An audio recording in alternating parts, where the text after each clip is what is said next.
जय माता दी। श्री शिवाय नमस्तुभ्यम। आप सभी भाई बहन का हमारे YouTube चैनल में बहुत बहुत स्वागत है।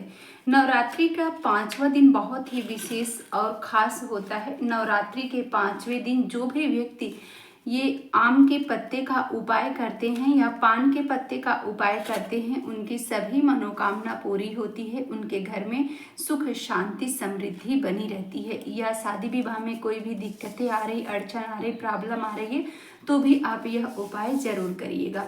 स्कंद माता को सबसे अधिक प्रिय क्या होता है? नवरात्रि के 5वें दिन आपको भोग में क्या लगाना चाहिए? तो केसर का बना हुआ खीर, जैसे मखाने का आप खीर बना ले या चावल का ही आप खीर बनाएं, उसमें आप केसर मिला करके यदि माता को भोग समर्पित करते हैं तो इससे माता रानी बहुत जल्दी प्रसन्न होती हैं। और आज के दिन आपको 108 बार स्कंद माता के नाम का जाप अवश्य करना चाहिए। इस दिन दुर्गा सप्तशती का अध्याय 9वां और 10वां पढ़ना चाहिए। इससे माता की विशेष कृपा आप पे बनी रहती है। अब हम चलते हैं उपाय की तरफ। उपाय आपको किस तरह से करना है? तो उपाय करने के लिए आपको लेना है इस तरह से एक आम का पत्ता। आप आम का भी पत्ता ले सकते हैं और पान का भी पत्ता ले सकते हैं। जो भी आपको पत्ता मिल जाए दोनों में से उसी पत्ते को ले लीजिएगा। अब इस पत्ते पे आपको बनाना है स्वास्तिक। स्वास्तिक आप कैसे बनाएंगे? तो आपको 2 स्वास्तिक बनाना है। ध्यान से आप इस उपाय को देखिएगा, क्योंकि बहुत से लोग इस उपाय को करते हैं, थोड़ी सी गलती कर देते हैं क्योंकि ध्यान नहीं देते हैं। तो आप वीडियो के अंत तक जरूर बने रहिएगा। और स्वास्तिक बनाने का भी एक नियम होता है। जब भी आप स्वास्तिक बनाएं तो आप ध्यान रखें कि किस तरह से आपको स्वास्तिक बनाना चाहिए। इस बात का भी आप विशेष ध्यान रखें। स्वास्तिक जैसे ये छोटा सा पत्ता है, अब इस पे आप स्वास्तिक बनाएं तो पहले इस तरह से बनाएं, फिर इस तरह से बनाएं, उसके बाद इस तरह से बनाइएगा, फिर ऐसे करें, ऐसे करें, ऐसे। इस तरह से आपका स्वास्तिक बन जाता है। जब भी आप स्वास्तिक बनाएं तो कुछ लोग ऐसे क्या करते हैं, ऐसे क्रॉस कर देते हैं, जैसे प्लस का निशान जो होता है ऐसे बनाते, फिर ऐसे ऐसे ऐसे ऐसे कर। तो इस तरह से आपको बिल्कुल भी नहीं करना चाहिए। चाहे आप यहाँ से शुरू करें, यहाँ से शुरू करें, यहाँ से कहीं से भी शुरू करें, लेकिन सबसे जो उत्तम होता है यहाँ से ही उत्तम माना जाता है। तो आप इस तरह से, लेकिन आपको प्लस करके नहीं बनाना चाहिए। अब इसमें इस तरह से आप जरूर करें, कोने कोने पे इस तरह से करें। और हर खाने में आपको एक एक बिंदी रख देनी है और इधर ऐसे 2 लाइन बना देना है। पान का पत्ता, आम का पत्ता थोड़ा सा पतला है। अब एक स्वास्तिक आपके बन के तैयार हो गए। अब दूसरा स्वास्तिक बनेगा, तो दूसरा स्वास्तिक भी आपको ऐसे ही बनाना है। आपको लेना है इस तरह से, इस तरह से आप करेंगे, फिर ऐसे करना है। ये स्वास्तिक आपको बनाना है रोली से। पहला स्वास्तिक आप बनाएंगे हल्दी से और दूसरा स्वास्तिक आपको रोली से बनाना है। इस बात का आप ध्यान रखिएगा। अब इस तरह से बनाएंगे स्वास्तिक। स्वास्तिक बनाते समय आप बहुत ध्यान रखें, क्योंकि आप इस उपाय को कर रहे हैं।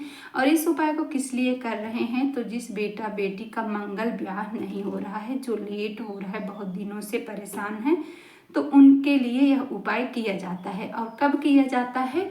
तो इस उपाय को नवरात्रि की पंचमी तिथि पे किया जाता है। किसी भी नवरात्रि के पंचमी तिथि पे यह उपाय किया जाता है। पूज्यनीय पंडित जी कहते हैं, जो भी व्यक्ति इस उपाय को करते हैं मात्र 3 से 4 महीने के अंदर देखेंगे कि उनका विवाह, मंगल विवाह अच्छे से तय हो जाता है। तो इस तरह से आपको बना लेना है। अब बनाने के बाद आपको क्या करना है? ये आपका है रोली का स्वास्तिक और ये है आपका हल्दी का स्वास्तिक। मोबाइल में थोड़ा सा क्लियर नहीं दिख रहा है, लेकिन बनाया है हमने अच्छे से।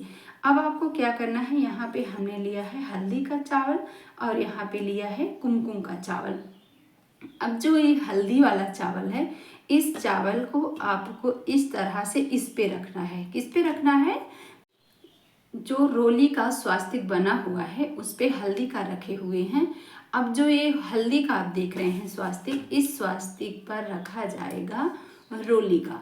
हल्दी वाले पे रोली का स्वास्तिक इस तरह से रखेंगे, देख सकते हैं।